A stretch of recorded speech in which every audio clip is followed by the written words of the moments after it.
कुछ देख रहा था अभी कि कुछ चीजें वहां पर इस तरीके से आ रही हैं कि आंदोलन की स्वतंत्रता का होना चाहिए। ये नकारात्मक सोच जो लोग पैदा कर रहे हैं, इन्हीं लोगों के कारण पूर्वी उत्तर प्रदेश में गरीबी और पिछड़ापन देखने को मिला है।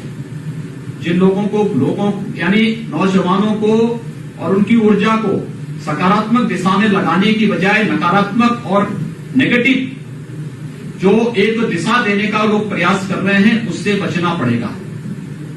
कोई भी ऐसे कार्यों को वहां पर समाहित न करने दे और ऐसे लोगों को एक झटके से दूध में मक्खी की तरह बाहर करने का हमें पूरे तैयारी के साथ कार्य करना होगा, जो विकास में बाधक हैं और जो नकारात्मक ऊर्जा के साथ अव्यवस्था और अराजकता पैदा करके पूरी व्यवस्था को बंधक बनाने का प्रयास करते हैं। इस प्रकार के लोगों को एक सिरे से खारिज करने की तैयारी भी हमें करनी पड़ेगी।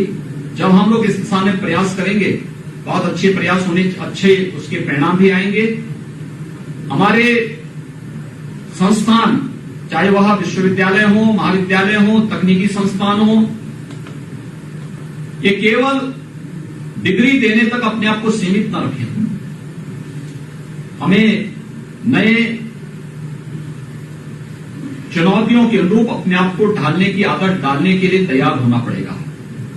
और नेशनल एजुकेशन पॉलिसी इस दिशा में बहुत बड़ा मार्गदर्शन आप सबका कर सकती है।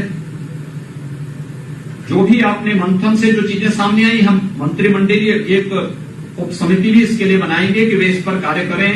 अगले 3 महीने के अंदर वे अपनी रिपोर्ट सरकार को उपलब्ध कराएं।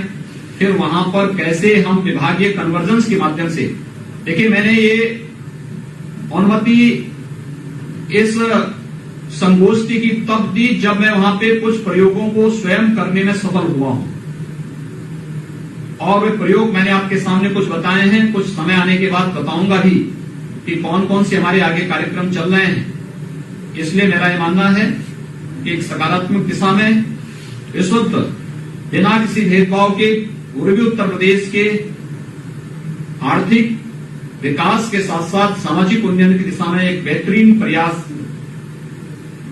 का एक माध्यम ये संगोष्ठी बनेगी। इस विश्वास के साथ मैं दीनदयाल उपाध्याय गोरखपुर विश्वविद्यालय, नियोजन विभाग, पूर्वांचल विकास बोर्ड और इससे जुड़े हुए जितने भी इस संगोष्ठी से जुड़े हुए महानुभाव हैं, विद्वज्जन हैं, उन सबको हृदय से साधुवाद देते हुए विश्वास व्यक्त करता हूं कि इस संगोष्ठी को हम केवल एक नेशनल वेबिनार तक ही सीमित न रखें, बल्कि इसका व्यवहारिक पक्ष भी आता हुआ दिखाई देना चाहिए। इस दिशा में एक सार्थक प्रयास अब प्रारंभ होने चाहिए।